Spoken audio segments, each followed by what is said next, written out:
Hello friends, welcome to my channel hello home. तो friends देखिए, सामने गुलदाउदी के प्लांट्स दिख रहे हैं और ये है अक्टूबर मंथ। और अक्टूबर मंथ में गुलदाउदी प्लांट की केयर कैसे करनी है जिससे कि हम इस प्लांट से बहुत ढेर सारे फ्लावर्स ले सकें, उसी के ऊपर आज का वीडियो है। तो फ्रेंड्स देखिए, सबसे पहले तो ये प्लांट देखिए काफ़ी अच्छे हेल्दी कंडीशन में ग्रो हो रहे हैं। पीछे जो सबसे पीछे जो ये वाली लाइन है, इस वाली लाइन में ये सभी मदर प्लांट हैं। जो 4 प्लांट है मेरे पास, और ये उससे कटिंग और ये उससे भी छोटी कटिंग, ये तीनों अलग अलग टाइम पे फ्लावरिंग करेंगे। कुछ जो बड़े हैं वो पहले, और जो उससे छोटे हैं उसके बाद, और जो उससे भी छोटे हैं वो उसके बाद। यानी कि ये अपनी ग्रोथ के हिसाब से फ्लावरिंग करेंगे।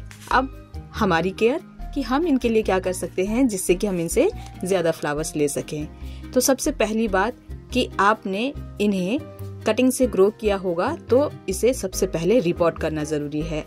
मैं थोड़ा सा लेट हो गई हूँ क्योंकि अभी जो हमारा फेस्टिवल टाइम गया है उसमें मेरा जो वर्क रहता है वो बहुत ज़्यादा वर्कलोड रहता है, जिसकी वजह से मैं इस टाइम पर थोड़ा सा गार्डन से कट ऑफ हो जाती हूँ और ध्यान नहीं दे पाती, जिसकी वजह से अब मैं इन्हें रिपोर्ट करने आई हूँ। जब मैंने लास्ट वीडियो आपके साथ शेयर किया था पार्ट 2 गुलदाउदी प्लांट्स पार्ट 2 के बारे में, तो मैंने बताया था आपको कि मैं जल्द ही इसका अगला पार्ट लेकर आऊंगी, और ये वही पार्ट है। और थोड़ा मैं जल्दी तो नहीं कहूंगी बट मैं लेट हो गई हूँ। जैसे आप ये प्लांट देख रहे हैं काफ़ी अच्छी कंडीशन में आप देख रहे हैं, तो जब मैं ध्यान नहीं दे पाई हूँ तो ये प्लांट इतने बड़े बड़े हो गए हैं। और अगर थोड़ा ध्यान देती तो इससे पहले ही इस पे जो आज हम काम करेंगे वो मैं कर चुकी होती। आप ऐसा ना समझें कि जो काम मैं नहीं कर पाई हूँ वो आप नहीं कर पाएंगे। शायद आप मुझसे पहले ये काम कर चुके होंगे, या फिर इस वीडियो से आप ये भी समझ सकते हैं कि अगर हमारा कोई प्लांट थोड़ा टाइम ज्यादा हो गया है तब भी हम अपने प्लांट को संभाल सकते हैं और उससे ढेर सारी फ्लावरिंग ले सकते हैं। इस वीडियो से आपको यही जानकारी मिलेगी। तो काम क्या करना है वो जानते हैं। काम है कि हमारा जो अच्छा खासा प्लांट बन रहा है, जैसे ये छोटा प्लांट है इसकी बात नहीं हो रही है, इसे हम अभी बढ़ने के लिए रखेंगे। लेकिन जो ये बड़ा प्लांट है मैं बात उसकी कर रही हूँ। इसी तरह के और भी लेगी प्लांट जो होते जा रहे हैं, जैसे कि ये वाले प्लांट्स जो आप देख रहे हैं, ये प्लांट की बात हो रही है। यहाँ पर मैं 10 से 12 दिन बाद जब गार्डन में आई तो प्लांट्स कुछ इस तरह से बड़े होने लग गए थे। ये जो वो छोटू सा प्लांट आपने पीछे देखा था, ये भी देखिए कैसे बढ़ गए हैं। और इन सब की केयर हमें करनी होगी। प्लांट वही है, पॉट वही है, लेकिन साइज बढ़ गया है। अब ऐसे में जब हमारा प्लांट लेगी होने लगता है तब हमें कुछ काम करने होते हैं प्लांट पे, जिससे कि हम अपने छोटे से प्लांट से भी ज्यादा फ्लावर्स ले पाएं। अब जैसे ये प्लांट आप देख रहे हैं, इस प्लांट के अंदर जो ग्रोथ हुई है वो आप देख रहे हैं कि मेन इसमें 2 ब्रांच पे ग्रोथ हुई है। और अगर हम इसकी केयर नहीं करेंगे तो बस इससे हम कितना ज्यादा से ज्यादा एक ब्रांच पे 5 से 10 फ्लावर ले लेंगे, उससे ज्यादा नहीं कुछ ले पाएंगे। तो इसको इस तरह से हमें केयर करना है कि ये हमारे को ज्यादा से ज्यादा फ्लावर्स दे पाए। तो करना क्या है, इसे हमें कट और ट्रिम करना है। ये हम कटिंग ट्रिमिंग के जरिए ही प्लांट को बहुत सुंदर, घना और ज्यादा फ्लावर्स ले सकते हैं। तो इस तरीके से आपने कट और ट्रिम कर देना है।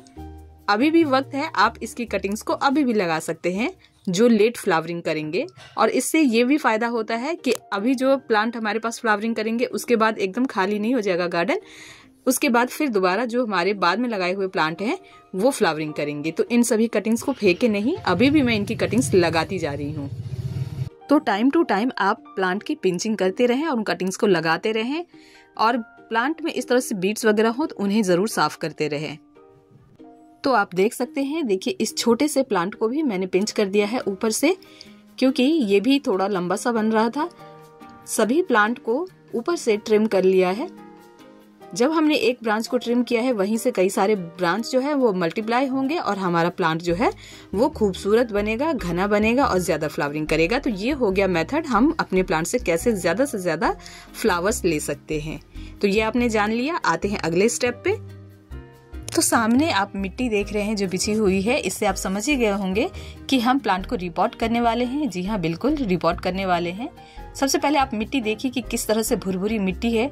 इसमें रेत मैं पहले से ही ऐड करके रखती हूँ, क्योंकि जब भी हम गुलदाउदी के प्लांट्स को लगाते हैं तो उसके लिए रेतीली मिट्टी होना बहुत जरूरी है। पॉट जो है देखिए, इसे भी मैंने सुखा लिया है और मिट्टी को भी मैंने सुखा लिया है, दोनों को रिचार्ज कर लिया है। क्योंकि जब भी पॉट या कहीं भी हम मिट्टी को इकट्ठा करके रखे रहते हैं और उसमें हम नया प्लांट लगाते हैं तो उसको हमें धूप ज़रूर लगा के उसे रिवाइव कर देना चाहिए। साथ ही साथ आपके पॉट का जो होल है वो आपने चेक ज़रूर करना चाहिए। अगर आपके पॉट का जो होल है वो पूरी तरह से क्लियर नहीं है तो उसे क्लियर ज़रूर करना होगा, तभी हम प्लांट को उसमें लगा सकते हैं अच्छे से। इस होल के ऊपर आपने इस तरह से पत्थर वगैरह रख देने हैं, और जिस पत्थर को आप रख रहे हो कुछ इस तरीके से रखें जिससे कि होल्स पूरी तरह से बंद भी ना हो और पूरी तरह से खुला भी ना हो, यानी कि मिट्टी बाहर ना जाए बट पानी जो है वो ड्रेन आउट ज़रूर हो जाए। नीचे हल्का सा मिट्टी रखेंगे और इसके ऊपर हम गार्डन का जो भी ग्रीन वेस्ट है या सूखा वेस्ट है वो हम इसमें भरेंगे और उसके ऊपर मिट्टी डालकर हम प्लांट को लगाएंगे।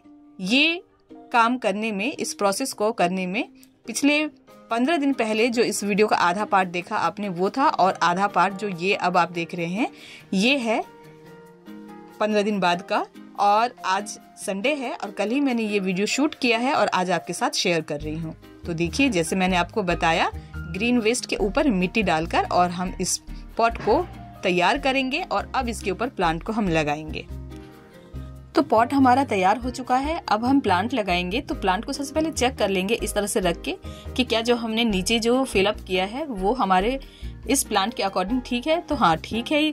अब हम मिट्टी तैयार करेंगे हमारे प्लांट के लिए। तो सबसे पहले जब मिट्टी हमने सुखा लिया है तो रिचार्ज तो ये वैसे ही हो गया है। इसमें जो भी कोई फंगस या कुछ भी कीटाणु होगा वो सब तो मर ही चुके होंगे, और साथ ही हमारा जो मिट्टी है वो अब नई शक्ति के साथ तैयार हो जाएगा। तो उसके लिए हमें मिट्टी में जो है कुछ चीज़ों को मिलाना होगा।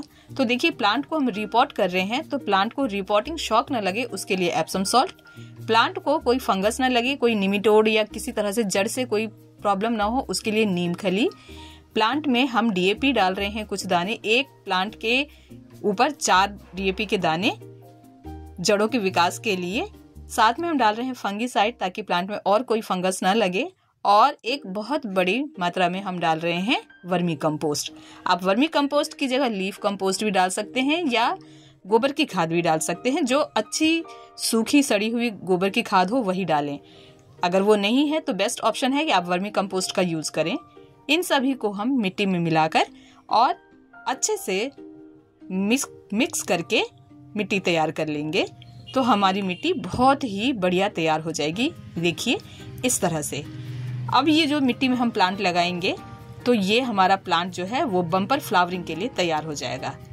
नीचे आपने बेस तैयार कर लिया है। बेस तैयार करने के बाद जो है अब हम ऊपर से हमारी फर्टिलाइजर वाली ये थोड़ी सी मिट्टी हम भरेंगे, ज्यादा नहीं, थोड़ी सी, सिर्फ बेस में हम थोड़ा सा इसको रखने के बाद प्लांट को ट्रांसप्लांट करेंगे इस पॉट में।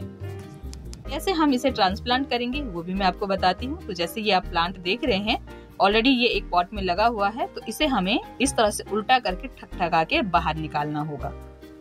यहाँ पर मैं आपको पूरा ही प्रोसेस दिखा रही हूँ, जिसमें आप देख रहे हैं मैंने पॉट को उल्टा कर लिया है और ऊंची जगह पर ले जाकर और इसे ठकठका कर निकाल रही हूँ। नीचे आपने जो भी पिछले पॉट में लगा रखा था तो उसमें जो देखिए नीचे पेबल्स वगैरह आपने दिए होंगे। जैसे मेरा ये छोटा सा नर्सरी पॉट है जिसमें बहुत सारे होल्स होते हैं, तो उसमें पेबल्स भी बहुत सारे डालने पड़ते हैं। तो ये सभी पेबल्स को सबसे पहले आपने हटा लेना है, क्योंकि गुलदाउदी की जो जड़ें होती है वो पथरीली मिट्टी में बिल्कुल नहीं चलती। तो आपने ये पेबल्स हटाकर और इसकी मिट्टी जो हमने अच्छी वाली बनाई है उसमें लगाना है। तो सभी पेबल्स को हटाया। प्लांट की जड़ें देखिए बहुत ही अच्छे से डेवलप हुई है, चारों तरफ आपको इसकी जड़ें नजर आ रही हैं। गुलदाउदी में यही बहुत खास बात होती है कि गुलदाउदी के प्लांट की जड़ें जितनी ज्यादा फैलेंगी ना, आपका प्लांट ऊपर की तरफ उतना ही हेल्दी ग्रोथ करेगा।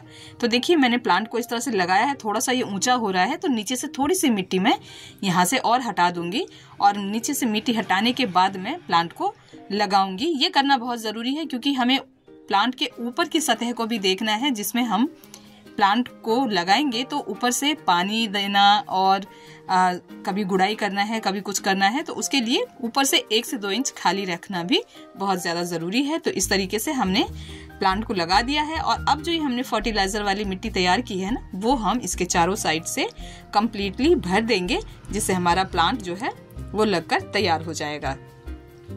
तो हमारे सभी प्लांट लगकर तैयार हो गए हैं, सभी की रिपोर्टिंग कंप्लीट हो गई है और इन्हें मैंने छाया वाली जगह पे रख दिया है क्योंकि अभी अभी हमने इसको रिपोर्ट किया है तो धूप अभी तेज होती है दिन में, तो प्लांट को नुकसान हो सकता है। तो देखिए जहाँ पर ये बड़े बड़े प्लांट रखे हुए हैं लंबे लंबे, उनके नीचे थोड़ी शेड वाली जगह में, थोड़ी ठंडक वाली जगह पे मैंने रखी है।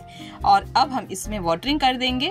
वाटरिंग करना बहुत ज़रूरी है क्योंकि अभी अभी हमने रिपोर्ट किया है, और वाटरिंग करने से ही प्लांट जो है वो जल्दी से इस मिट्टी की सतह में अपनी जगह बना पाएंगे और बढ़िया ग्रोथ कर पाएंगे। तो रिपोर्टिंग के जस्ट बाद आपने तुरंत पानी ज़रूर डालना है, जिससे आपका प्लांट जो है वो रिपोर्टिंग शॉक में ना जाए। तो प्लांट की रिपोर्टिंग हो गई है कंप्लीट।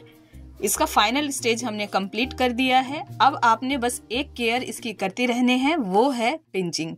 जैसे ही आप देखें कि आपके प्लांट में जो स्टेम है वो 3 से 4 इंच लंबी होती जा रही है, तो उसे आपने ऊपर की तरफ से जो उसका टिप है वो 2 से 3 लीफ पकड़कर उसका टिप जो है वो कट कर देना है।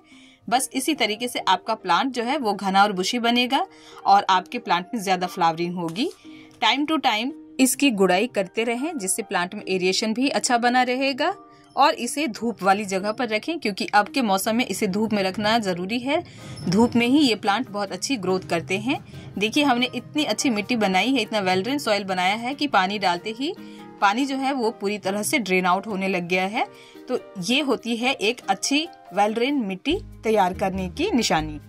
हर 15 दिन में अपने प्लांट पे फंगिसाइड का यूज करें, ताकि प्लांट फंगस और कीट से बचा रहे और हेल्दी ग्रोथ करता रहे। आई होप ये गुलदाउदी का फाइनल स्टेज वीडियो आपको पसंद आया होगा। वीडियो पसंद आया हो तो वीडियो को लाइक एंड शेयर करें।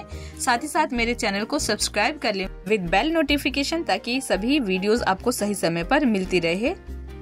साथ ही साथ कमेंट करें। आप कमेंट करते हैं तो मुझे उत्साह मिलता है और भी वीडियोस लाने के लिए, आपके लिए इंफॉर्मेटिव वीडियोस बनाने के लिए। वीडियो को एंड तक देखने के लिए, अपना कीमती समय देने के लिए थैंक यू फ्रेंड्स।